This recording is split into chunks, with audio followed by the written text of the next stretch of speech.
তারতম্য, বেতনের তারতম্য, মজুরির তারতম্য, এই কারণে আমার রাজ্যের ছেলে মেয়েদের পরিযায়ী শ্রমিক হতে হচ্ছে। যদি সববার রোজ প্রতিদিনের 600 টাকা হয়, তাহলে পরিযায়ী শ্রমিক আমার গ্রাম বাংলার ছেলে, যাকে আমার বাড়ি ছেড়ে, ঘর ছেড়ে, বউ বাচ্চা ছেড়ে মাসের পর মাস দূর দেশে থাকতে হয়, তাকে আর দূর দেশে থাকতে হবে না। মনে আছিল আপনাদের ওই যখন লকডাউনের সময় হাজার হাজার পরিযায়ী শ্রমিক পায়ে হেঁটে বাড়ি ফিরতে বাধ্য হয়েছিল, মনে আছে আপনাদের? এই কিছুদিন আগে যখন রেল দুর্ঘটনা ঘটলো, বহু মানুষ মারা গেছে। আমি সেই সময় উড়িষ্যাতে ছিলাম, কটকে ছিলাম, ভুবনেশ্বরে ছিলাম। আমরা হাসপাতালে গেছি। আপনি হাসপাতালের ভিতরে যাবেন, আপনি কোনো উড়িয়া শব্দ শুনতে পাবেন না, খালি বাংলার একটু আধটু ভোজপুরি শব্দ। বহু বাংলার পরিযায়ী শ্রমিক ওই ট্রেনে করে দক্ষিণ ভারতে যায় কাজ করতে। আমরা গেছি, দেখছি বিভিন্ন মানুষের ভয়ঙ্কর রকম অবস্থা। কারোর একটা দিক পুরো ভেঙে শেষ হয়ে গেছে, একটা পুরো দিক তার আর কিচ্ছু নেই, একটা হাড়ও তার অবশিষ্ট নেই। একটি ছেলে এলো আমার কাছে, বর্ধমানে বাড়ি তার। সে বলছে যে দিদি, আমার বাড়ির 5টা লোক ছিল, 4টে লোকের লাশ আমি পেয়ে গেছি। আমার খালি 12 বছরের একটা বাচ্চা ভাই, যে ভাই ওদের সঙ্গে ছিল, ওকে এখনো খুঁজে পাওয়া যাচ্ছে না। এই যে ওর আধার কার্ড, আপনি একটু দেখবেন ওকে কোথাও খুঁজে পাওয়া যায় কিনা। ওই ছেলেটা বিভিন্ন মর্গে যাচ্ছে, মৃতদেহ, পচা গলা উল্টে পাল্টে দেখছে কোথাও একটা 11 বছরের বাচ্চার লাশ, মৃতদেহ খুঁজে পাওয়া যায় কিনা।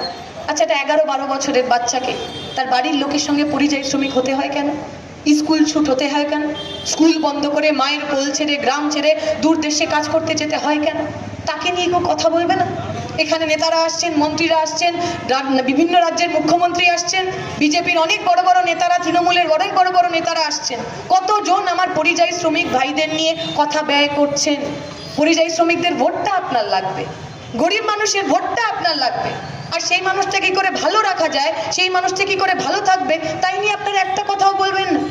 ওরা আসবে, অনেক বড় বড় কথা বলবে, কিন্তু বলবে না 15 বছর ধরে এমপি থাকার পর আমার এলাকার এমপি তিনি তাঁত শিল্পীদের জন্য কটা কথা পার্লামেন্টের মধ্যে বলেছেন। ওরা অনেক বড় বড় কথা বলবে, কিন্তু বলবে না বিগত 15 বছরে আমার আড়ি শিল্পী, ঝড়ি শিল্পী, আমার সোনার কাজ করা মানুষগুলোর জন্য ওরা কটা কথা ওই এমপি হয়ে পার্লামেন্টের ভিতরে বলেছেন। পার্লামেন্টে মানুষকে পাঠানো হয় কেন? নাটক করার জন্য, সেলফি তোলার জন্য, গালিগালাজ করার জন্য, গান গাওয়ার জন্য।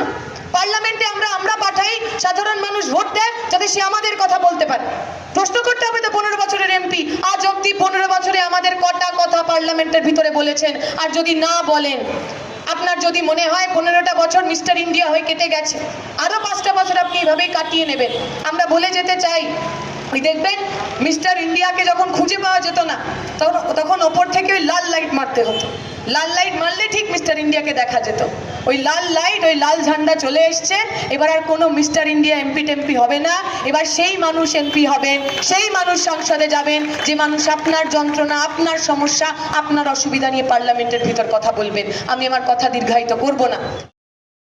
Sanjeevani health care nursing home, Shiakhala Furfura শরীফের পাশে, শ্রীপতিপুর, হুগলি। সমস্ত চিকিৎসার উন্নত মানের পরিষেবা দেওয়ার জন্য আমরা রয়েছি আপনাদের পাশে। Emergency, ICU, cardiology, nephrology, orthopaedic surgery, onco surgery, general medicine, physiotherapy, neuro medicine, dialysis, neuro surgery, শিশু সুরক্ষা, গাইনোকোলজিস্ট বিভাগ, ক্যাশলেস পরিষেবা, স্বাস্থ্যসাথী সহ যে কোনো হেলথ স্কিম, মেডিক্লেম গ্রহণযোগ্য। এছাড়া স্বাস্থ্যসাথী কার্ডের মাধ্যমে সম্পূর্ণ বিনামূল্যে সার্জারির সুব্যবস্থা।